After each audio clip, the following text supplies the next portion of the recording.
Hello, I think I've got a bright one for you today. We're going to be taking a look at the Lian-Li AL120 version 2 computer fan. Let's get into it. First, a little bit of spec information about it. Pretty much bog standard 120mm class fan. The amperage, RPM range, decibel, airflow, pressure, fluid dynamic bearing, and a 2-year warranty. Before we get into the data, I would like to thank Mint Mobile for being today's video partner. Thanks to Mint Mobile's wireless plans, it is possible to not only switch away from big, expensive mobile companies, but to also have a quality, affordable plan for me and my family. Mint Mobile's premium wireless plan starts at just $15 a month for a 3-month plan. I can get high-speed data and unlimited talk and text on the nation's largest 5G network. I can bring my own phone along and my current phone number, so you don't need to memorize a new phone number, something I have always found difficult. Switching to Mint is super easy thanks to digital eSIM cards, which most phones have. You can sign up and activate immediately right from your own phone from the comfort of your own home. If your phone doesn't have a digital eSIM card, Mint will ship you a new SIM card free of charge. And right now, new customers, Mint Mobile is offering 50% off their first 12 months of unlimited plan. It's the best deal of the year and only available a limited time. If you're interested in learning more about Mint Mobile and switching, visit my link or by clicking the link in the video description down below. The first test is the case simulation test. It is basically how good is this fan at blowing air through various size computer cases or scenarios. So the first data point is the 6-inch mark. Oh, all of these assume a front-to-back airflow in more or less an air-cooled type system. So the 6-inch mark would be like an ITX build, very small, compact case, or a short throw distance, like putting fans at the bottom of your computer case and have them blowing up towards your GPU. Then the 9-inch mark is for compact towers or like media-centered PCs. So a case that's length is about the length of a motherboard, but not really any extra room beyond that. So it would be a short GPU. Then we got the 11-inch mark. It would be your standard mid-tower cases. 320mm class fans would fit in that category. And then the 14-inch fan mark.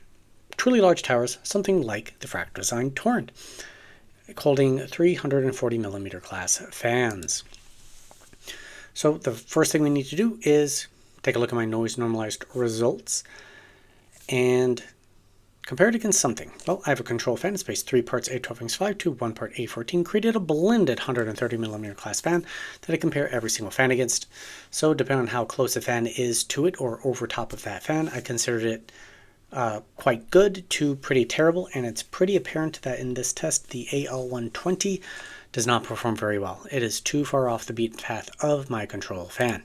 At 100% pitot fan signaling, well, things didn't really get any better for it. Despite its 2000 RPM, which is pretty close to my control fan, and it's actually pretty close in noise value as well, it just doesn't perform very well in this test. Compared to other fans, well, it's this green, thicker line, and it's rolled towards the bottom, so it's pretty significantly underperforming compared to, well, a lot of these other fans. So let's see it at 100%. Well, now it's this blue line, and I apparently have tested this fan 2 times. And ironically, did I see that before? Oh, we had it in the red line, so they performed very similarly, although the first one I tested did have a higher airflow originally. And when I retested it at 100%, well, one of them is down here and the other one is up there, performing rather well. So it's quite possible that I just got a lemon, which should mostly make itself apparent at noise levels, but its airflow is pretty poor. So I test every fan the exact same way, but this model just did not perform very well. And it's reflected in the noise data. So one of them is this orange line, the UniFan AL120 version 2, and one of them is this yellow line. I don't know what to say. It's either I mean, it's possible that I made an error in my testing. It's rather unlikely because I run every test through 3 passes per fan, and I accidentally ended up with 2 samples of it. Or I got a lemon somehow from Lian-Li and it just actually did not perform very well. Or the software was not giving me proper readings and as I was doing the test. So unfortunately that is just the case right now.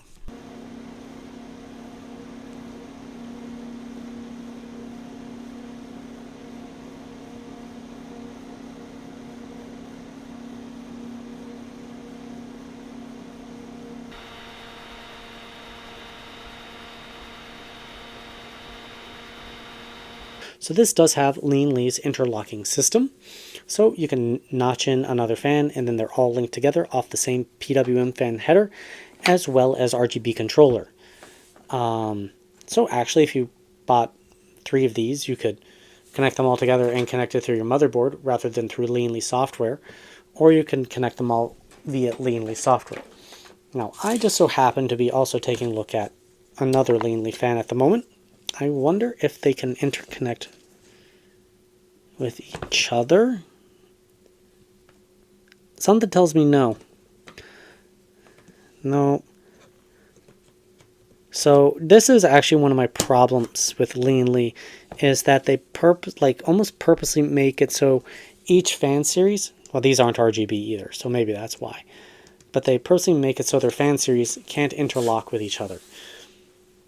I think it would make a lot of sense if they at least made all the RGB ones so that they can interconnect with each other via this mounting system.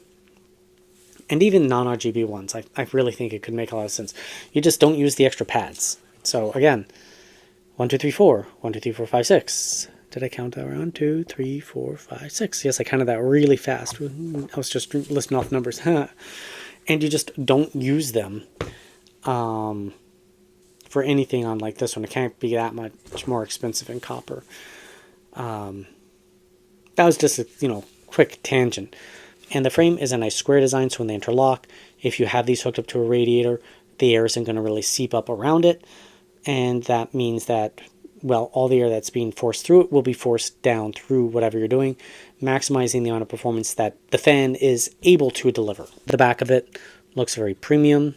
It's got this nice metal finish on it, rubber pads around the edges, both sides. On the front side, you get this nice premium metal shine to it. Very much looks like the P28 I was looking at actually about the same time as this. So definitely following the same sort of design aesthetic.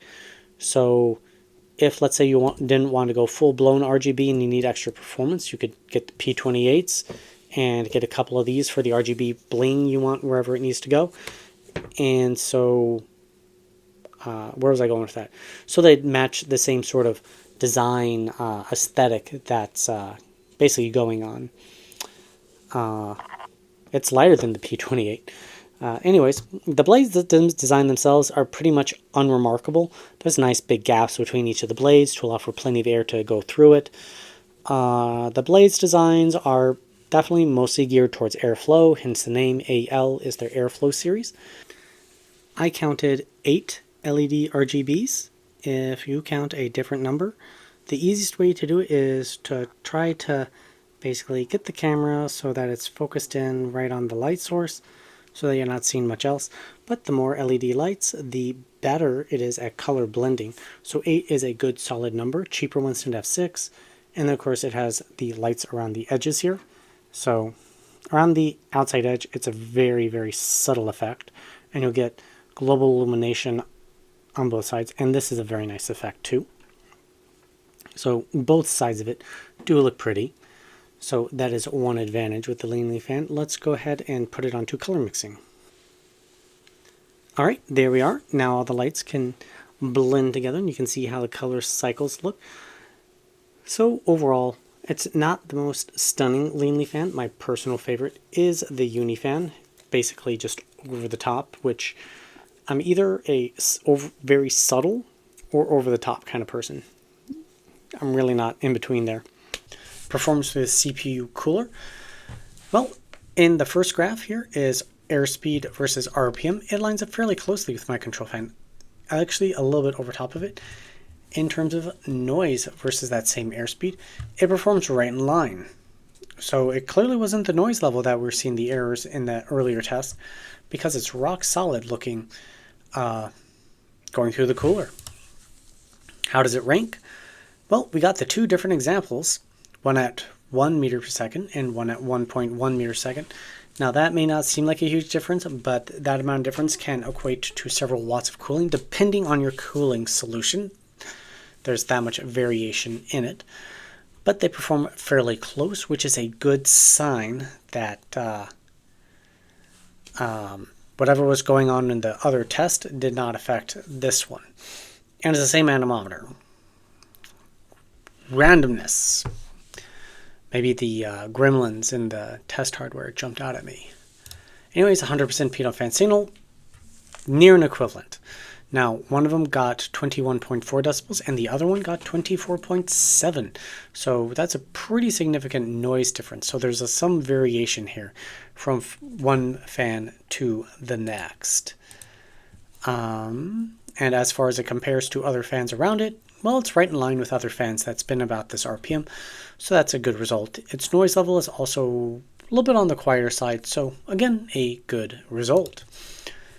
Taking a look at the plot of airspeed versus decibels for these two fans, as well as other ones, they rank fairly well. The second one I tested, which is this green line, clearly does a little bit better. Especially when we're taking a look at 100% pitot fan signal and that noise level, but they tend to follow very similar-ish, especially at key data points, pathways. The second one seems to be a bit more random despite overall performing a little bit better. But there are other fans that are just a bit more consistent, so having these random jumps could mean that you're going to hear a little bit more fluctuation in noise or sound of the fan when it's ramping up and ramping down, doing, well, its job as a fan. Now onto CFM testing. CFM testing is real simple. You put a fan, you slap it against a tube, and you take the air measurement at the end of the tube. So just like with the air cooler, the first graph here is now CFM versus RPM. It's basically a blade efficiency graph, and because CFM is going down a tube, it negates any and all airflow that shoots off to the sides and only focuses it down the front. So they line up near and exactly. When we take a look at noise versus CFM, well, here it kind of falls apart for the UniFan. It just doesn't have the same sort of noise efficiency. As far as how does it rank overall, both of them sit around the middle. It's a pretty good place for a fan to sit. In the middle is where you want to shoot for. You just don't want to be at the bottom. Noise normalized results. At 100% PW fan signal, well, its positioning makes pretty good sense. There are a couple exceptions sitting up here like the mag flow, but it's mostly sitting around other 2000-ish RPM fans, and its noise levels also indicate that it's performing where we'd expect, and the two fans being near an equivalent means that the test ran properly. In terms of graphing it, and my label's gone. I need to remember to put that into post-production. Anyways, CFM versus decibels. They perform very similarly, kind of like what we saw before. The graphs line up pretty closely. Overall, looks pretty good. Now we're on to value proposition.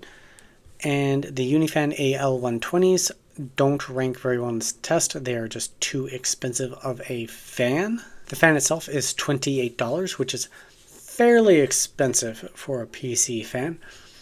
Dropping the price would increase its value proposition. And as a note, value proposition is not performance. It is a performance per dollar.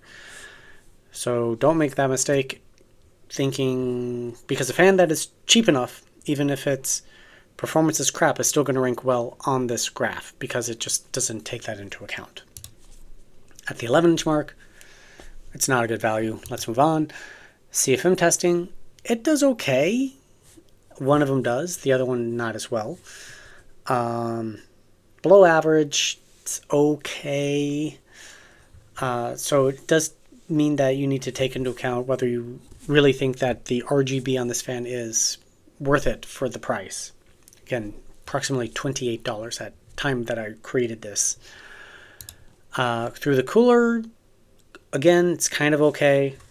The other one, less okay. So it's kind of where this fan sits. It needs to drop a little bit in price to be really a good value fan. All right, this is the raw data. The raw data does belong to me. If you want to use it for your own personal use, you may go ahead and do so. If you're going to use it for any sort of monetization, I do ask that you reference me and my channel. So overall, had some consistency problems with this fan, especially in case airflow, where, I mean, we saw in the test where I tested two of these fans, and they tested very, very differently, where one of them was actually pretty good, and the other one seemed to perform pretty piss poor. I perform every test equivalently, and I run every test pass through 3 passes. So I think I've just hit a limitation. I don't know. Personally, the fan is not a great value, but if you like the RGB on it, it seems like it does okay. It particularly does well in CFM and cooler testing, but in the case airflow, it's just kind of an okay pick, not a top pick. Kind of random video, way to end it. But if you like the idea of what this channel does and looking for ways to support it, joining me as a YouTube member, Patreon, really does go a long way in helping support this channel monetarily. I know it's hard to give money to some random stranger on the internet who's making videos. But I do greatly appreciate if you decide to help me out, because I do have future plans for this channel to try to make everything a little bit better, a little bit more consistent, more data options, including thermal data, because I need a test system in order to get there, and that's where the money is actually saving up to go at this point. But I understand that that is not feasible for everybody, so just hitting that subscribe button, give me a like, really does help support this channel. Other than that, thank you very much for watching. Hope you have a great day, and I'll see you next time here on Computer Tech and More.